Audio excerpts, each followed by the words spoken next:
ఇప్పుడు మీరు ఇందాక చెప్పారు కదా ఇంత బండల్స్ ఆఫ్ ఎనర్జీ అది ఇది అని. ఎక్సెప్ట్ అంటే అదేదైనా పొలిటికల్ మీట్ అయితే తప్ప ఆయన వాక్కు మిగతా టైంలో ఆయన మీద ఎప్పుడు కెమెరా పెట్టినా ఆయన కామ్ కూర్చున్నా ఆ పర్సన్ ఈ పర్సన్ సేమేనా అన్నట్లు అనిపిస్తుంది. కామ్ కదండి, ఆయన మామూలు ఇప్పుడు మారుతుంటే వినపడదు.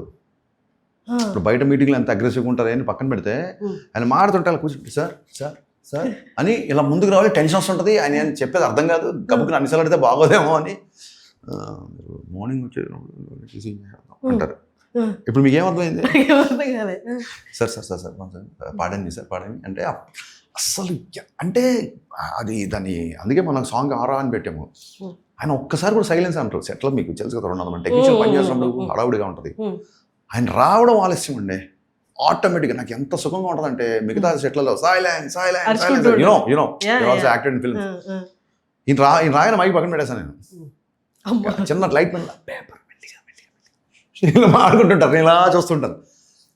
Voluntary pin drop silence on set అండి. అసలు ఆయన మళ్ళీ ఎవరి మీద కోపడి జస్ట్ వచ్చి అలా కూర్చుంటారు. నా ఏంటి